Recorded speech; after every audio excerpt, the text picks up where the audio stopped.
Hello guys, इतिहास कला एवं संस्कृति राजस्थान परीक्षा 2020 का अपन पढ़ रहे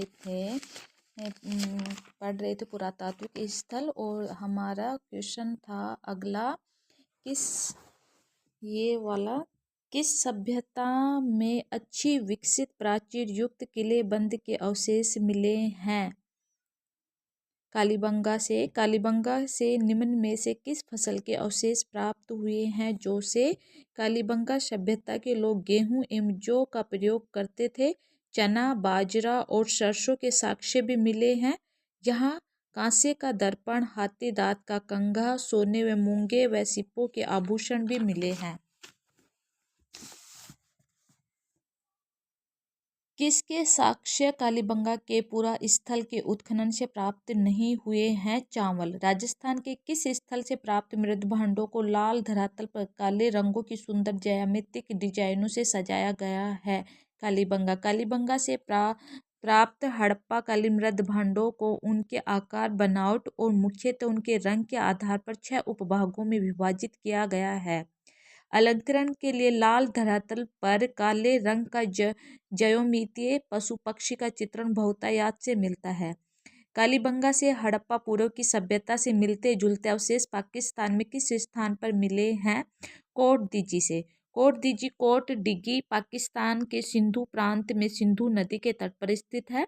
इस स्थल के अग्नि में 2 बार नष्ट होने के साक्ष्य प्राप्त हुए हैं। यहाँ प्राक हड़प्पा युगीन संस्कृति के भी अवशेष मिले हैं। कोट डिगी सभ्यता का संबंध रहा है हड़प्पा पूर्व की सभ्यता से। आहड़ का प्राचीन नाम था ताम्रवती नगरी। प्राचीन शिलालेखों में आहड़ का पुराना नाम ताम्रवती अंकित है। 10वीं-11वीं शताब्दी में इसे अघाटपुर अथवा अघाट दुर्ग के नाम से जाना जाता था। इसे धूलकोट भी कहा जाता है। किस सभ्यता को धूलकोट भी कहते हैं?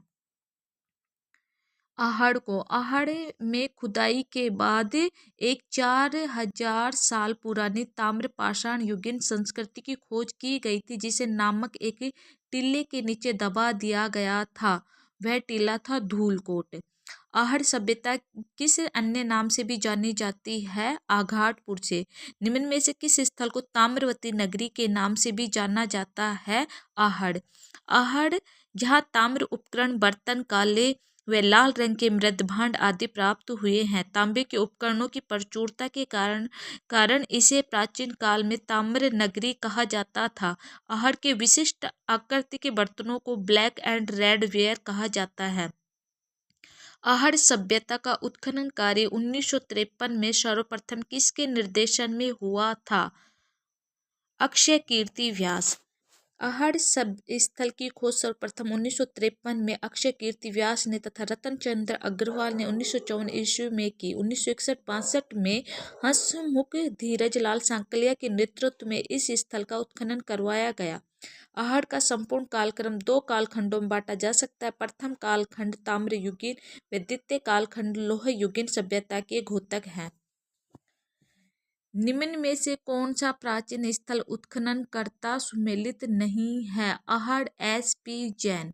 आहड़ का उत्खनन कार्य किसके नेतृत्व में निष्पादित हुआ? HD साकलिया। आहड़ सभ्यता स्थित है बनास। उदयपुर के बनास बेसिन में आयड़ बेड़ज के नदी के किनारे धूलकोट के नीचे आहड़ का पुराना कस्बा दबा हुआ है, जहाँ से ताम्र युगीन सभ्यता प्राप्त हुई है। इसे बनास नदी घाटी सभ्यता, बनास संस्कृति भी कहा जाता है। पूरा स्थल आहड़ से प्राप्त प्राचीन अवशेष संबंधित है ताम्र पाषाण युग से। राजस्थान की कौन सी सभ्यता बनास, बेड़ज, गंभीरी, कोठारी नदियों के तटों और घाटियों में फैली हुई है? आहड़। निम्नलिखित जिलों में से किस जिले से आहड़ संस्कृति के अवशेष मिले हैं? उदयपुर से। किस संस्कृति को बनास संस्कृति भी कहा जाता है? आहड़ को। कौन सा राजस्थान की आहड़ बनास संस्कृति का प्रमुख स्थल नहीं है? लोथल। 4000 वर्ष पुरानी सभ्यता के पुरातात्विक अवशेष उदयपुर के समीप एक गांव में पाए गए हैं। वह गांव है आहड़। यह सभ्यता आज से लगभग 4000 वर्ष प्राचीन है। डॉक्टर गोपीनाथ शर्मा ने आहड़ सभ्यता का समृद्ध काल 1900 ईसा पूर्व से 1200 ईसा पूर्व तक माना जाता है। कौन सा कथन सही है? आहड़वासियों का महत्वपूर्ण व्यवसाय आवश्यक तांबे को गलाना तथा ताम्र वस्तुएं बनाना है। आहड़वासी ताम्र धातु कर्मी थे। यहाँ ताम्र उपकरण, बर्तन, काले व लाल रंग के मृदभांड आदि प्राप्त हुए। आहड़वासियों का महत्वपूर्ण व्यवसाय आवश्यक तांबे को गलाना तथा ताम्र वस्तुएं बनाना। आहड़ में भट्टी नुमा चूल्हा मिला है, जिससे यह माना जाता है कि यहाँ तांबा पिघलाया जाता था। आहड़वासी बर्तन बनाने की कला में दक्ष थे। यहाँ से प्राप्त मकानों की दीवारों पत्थरों और मिट्टी से बनी हुई, जिनकी छत बांस और केलू से बनी होती थी। आहड़ सभ्यता के बारे में सही कथन का चयन कीजिए। आहड़वासी तांबा गलाना जानते थे, एक ये सही है। दूसरा 3 नंबर वाला है, धातु का काम आहड़वासियों की अर्थव्यवस्था का एक साधन है। और चौथा, यहाँ से काले लाल रंग के मृदभांड मिले हैं, जिन पर सामान्यतः सफेद रंग से ज्यामितीय आकृतियां उकेरी गई है। आहड़ को ताम्रवती नाम से भी जाना जाता था, क्योंकि बड़ी संख्या में तांबे के औजार और उपकरण मिले हैं। आहड़ के विषय में निम्न कथनों में से कौन सा कथन असत्य है? आवासीय भवनों की नींव ईंटों की होती थी। आहड़ के भवनों की नींव काला पत्थर, शिष्ट पत्थर एवं भवन की दीवारें धूप में सुखाई ईंटों और पत्थरों से निर्मित थे। तांबे के उपकरणों की प्रचुरता के कारण इसे प्राचीन काल में ताम्र नगरी कहा जाता था। यहाँ अनाज रखने के बड़े भांड भी मिले हैं, जिन्हें स्थानीय भाषा में गोरे और कोठे कहा जाता था। आहड़ के विशिष्ट आकृति के बर्तनों को ब्लैक एंड रेड वेयर, काले व लाल रंग के मृद भांड कहा जाता है। अनाज रखने के बड़े मृद भांड, जिन्हें गोरे बंकोट कहा जाता था, किस प्राचीन सभ्यता से प्राप्त हुए हैं? आहड़ से। राजस्थान में लौह धातु के प्राचीनतम साक्ष्य किस पात्र संस्कृति से प्राप्त हुए हैं? काले एवं लाल रंग की मृदभांड संस्कृति से। कौन सी वस्तु आहड़ सभ्यता के स्थलों से संबंधित नहीं है? चित्रित धूसर मृदभांड। लाल काले मृदभांड वाली संस्कृति का प्रमुख केंद्र था आहड़। आहड़ को किस संस्कृति का प्रमुख केंद्र माना जाता है? लाल काले मृदभांड। कौन सा फसल उत्पादन आहड़ में नहीं होता था? आहड़ सभ्यता के लोग गेहूं, ज्वार और चावल का खाद्यान्नों के रूप में प्रयोग करते थे। आहड़ के उत्खनन से प्राप्त कौन सी सामग्री बाह्य संपर्कों का संकेत देती है? Lapis lazuli. लेपिस लाजुली एक प्रकार का पत्थर है जो ईरान से भी प्राप्त हुआ है। 2 मुंह का चूल्हा, बहुत प्रकार के बर्तनों के साथ सिलबट्टा, पैन निम्नलिखित में से किस स्थान से खुदाई में मिले हैं? आहड़ से। आहड़ के मकानों में एक से अधिक चूल्हे मिले हैं। यहाँ रसोई में 2 या 3 मुंह वाले चूल्हे तथा बलुए पत्थर सिलबट्टे प्राप्त हुए। यहाँ घर में एक साथ 6 चूल्हे भी प्राप्त हुए हैं। आहड़ संस्कृति के लोग निम्नलिखित में से किस धातु से परिचित नहीं थे? चांदी से। आहड़वासी तांबे के साथ लोहे के उपकरणों का भी प्रयोग करते थे। गणेश्वर सभ्यता के उसे चिन्हित चिन्ह उपस्थित हैं। नीम का थाना। गणेश्वर प्राक हड़प्पाकालीन एवं ताम्र युगीन यह स्थल नीम का थाना जिले पूर्व में सीकर जिलों में कांटली नदी पर स्थित है। इसका उत्खनन 1977 में रतन चंद्र अग्रवाल और 1978-79 में विजय कुमार ने करवाया। ताम्र युगीन संस्कृतियों में सबसे प्राचीनतम लगभग 2800 ईसा पूर्व यह स्थल ताम्र युगीन सभ्यता की जननी कहा जाता है। यहाँ जून 2006 में खुदाई के दौरान ढेर सारे ताम्र वस्तुएं मिली हैं। निम्न में से किस सभ्यता को भारत में सभी ताम्र युगीन सभ्यताओं की जननी ताम्र संचयी माना जाता है? गणेश्वर को।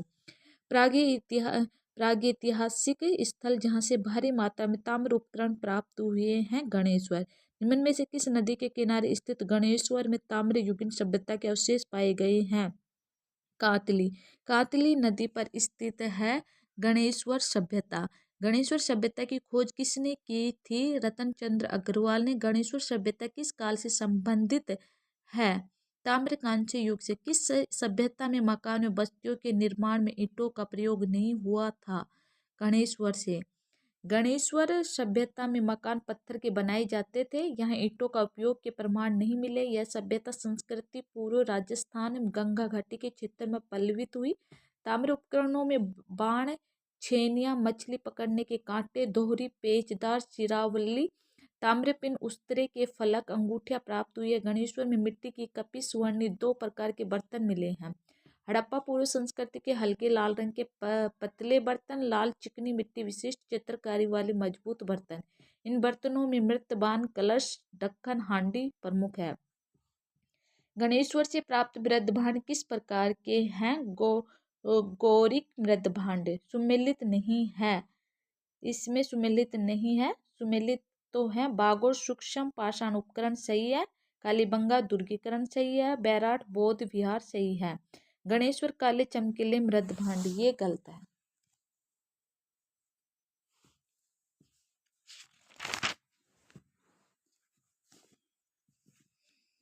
बैराट प्राचीन काल की राजधानी रही है मत्स्य राज्य की।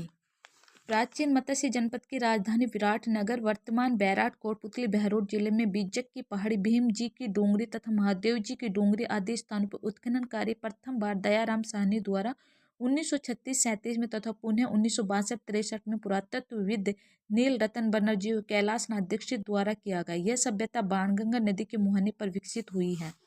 बैराट से संबंधित नहीं है राव जी की पहाड़ी। अब आगे दोस्तों बाद में पढ़ेंगे।